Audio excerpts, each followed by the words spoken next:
3. Halo semuanya. Kami dari kelompok 4 akan memperkenalkan diri. Halo, perkenalkan nama saya Anggreni Liesni Marubu dengan NIM 240306036. Saya Jose Elino Purba dengan NIM 240306018. Saya James Segala dengan NIM 240306060. Saya Luciano Bandares Tarigan dengan NIM 240306054. Dan saya Imelda Bursilalahi dengan NIM 240306006. Saya Guardian Syamoncaan dengan NIM 240306072. Dadah.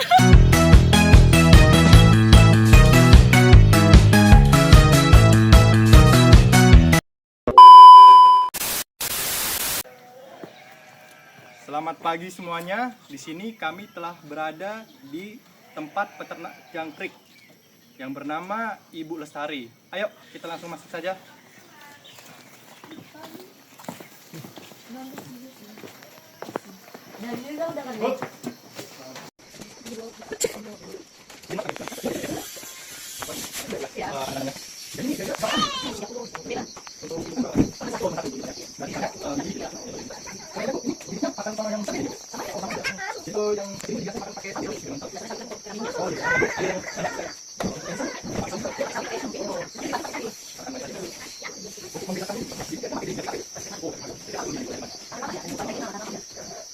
A few moments later.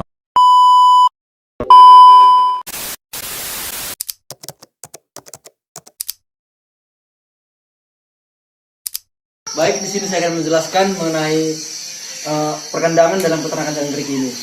Nah, di sini untuk panjang lebar dan tingginya, untuk panjangnya sendiri terdiri dari 70 cm, untuk lebarnya ini terdiri dari 28 cm dan tingginya adalah 25 cm. Dan di sini dibuat oli dengan tujuan agar semut-semut tidak naik ke dalam kandang. Untuk dalam kandang sendiri, terlihat di pinggirnya ini disemen dengan tujuan agar hamanya dapat mati, dan di atasnya ini dibuat lakban supaya jangkriknya tidak dapat melompat ke atas. Dan di sini ada rak telur.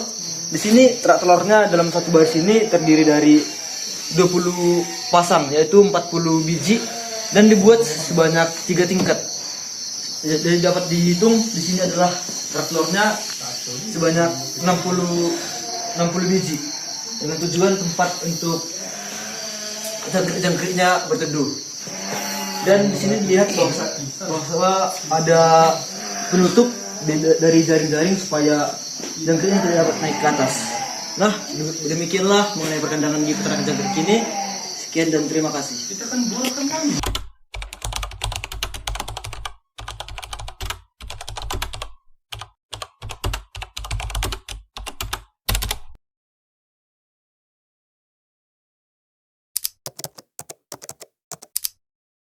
Selanjutnya saya akan menjelaskan tentang di mana Ibu Lestari memiliki 32 box untuk memelihara ternak jangkriknya, di mana di dalam 32 box tersebut terdapat bibit dan indukan untuk periode selanjutnya.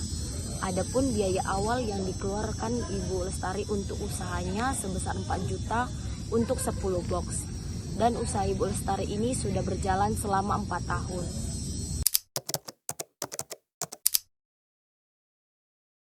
Setelah mengetahui tentang komposisi kandang untuk peternakan jangkrik, sekarang kita ingin mengetahui peralatan apa aja yang dibutuhkan dalam peternakan jangkrik. Yang pertama ada pompa air, yaitu untuk menyemprotkan ke peternak jangkriknya, yaitu untuk menjadi sarana minum bagi jangkriknya.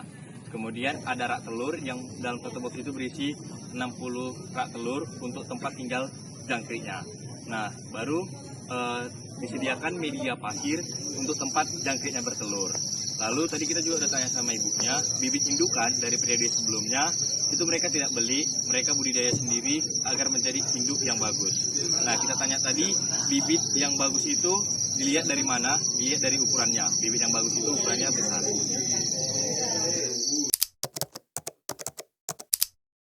Baik, di sini saya akan menjelaskan tentang manajemen reproduksi dan perkawinan pada jangkrik di peternakan jangkrik Bulestari. Jadi, di peternakan jangkrik Bulestari, kami dapat penjelasan tentang cara mengatur reproduksi dan perkawinan pada jangkrik.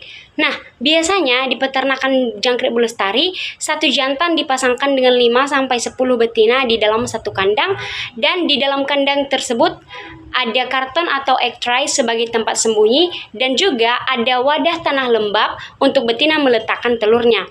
Nah, setelah kawin, betina akan menusukkan ovipositor ke tanah untuk bertelur. Nah, yang menjadi pembeda antara jangkrik betina dan juga jangkrik jantan adalah ovipositor yang hanya dimiliki oleh betina untuk bertelur, dan juga struktur timbal yang hanya dimiliki oleh jangkrik jantan untuk menghasilkan bunyi. Nah, dari satu ekor betina bisa dihasilkan ratusan telur yang nantinya menetas menjadi anak jangkrik kecil, lalu tumbuh menjadi jangkrik remaja sampai menjadi jangkrik dewasa. Nah, untuk permasalahan yang sering muncul di peternakan jangkrik Bulestari ini adalah banyak telur yang tidak menetas. Hal ini biasanya disebabkan karena tempat atau wadah yang terlalu kering atau kelembapannya tidak terjaga. Nah, untuk solusinya sendiri yaitu telur dipisahkan dari induknya lalu ditaruh ke wadah atau tempat yang khusus. Kemudian media telurnya juga dijaga dengan cara disemprot tipis air supaya tetap lembab dan sehingga peluang telur menetas lebih tinggi. Terima kasih.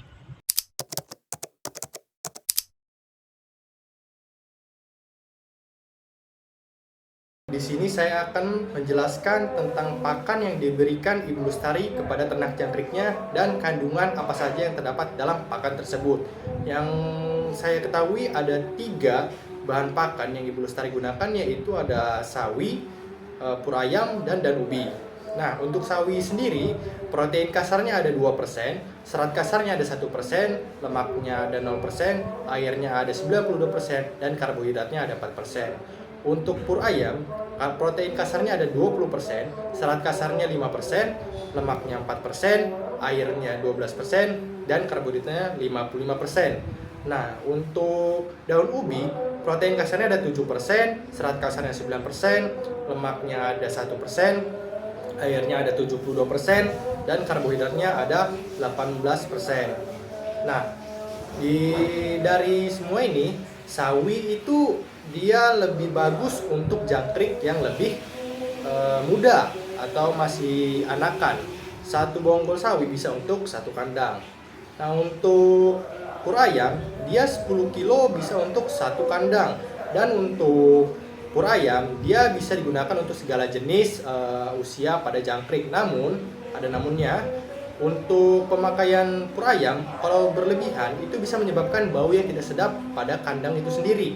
Nah, untuk pemakaian daun ubi, ini bisa digunakan atau lebih tepatnya Ibu Lestari menggunakannya untuk jangkrik indukan atau jangkrik yang lebih besar.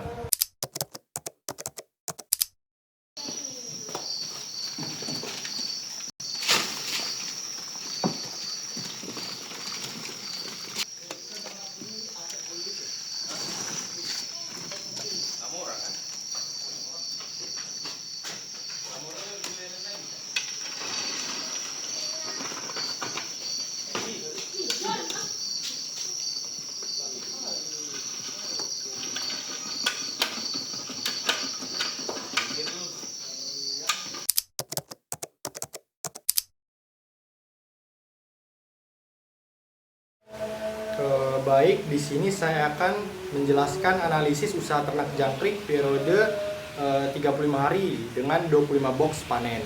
Nah, rangkai ringkasan periodenya itu ada satu periode itu 35 hari.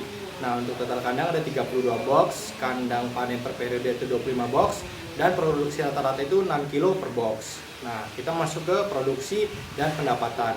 Nah, total pendapatan per kilo itu bisa 6 kilo kali 25 box ya, karena yang dipanen itu hanya 25 box. Nah, sama dengan 150 kilo. Pendapatan dari jangkrik itu 150 kali 40.000, dikarenakan jangkrik per kilo itu harganya 40.000. Nah, menjadilah 6 juta untuk total pendapatan. Nah, masuk ke biaya operasional per periode atau 35 hari. Nah, untuk bibit itu 2 kilo kali 110.000 ya, menjadi 220.000. Dikarenakan ibu itu membeli bibit dia dengan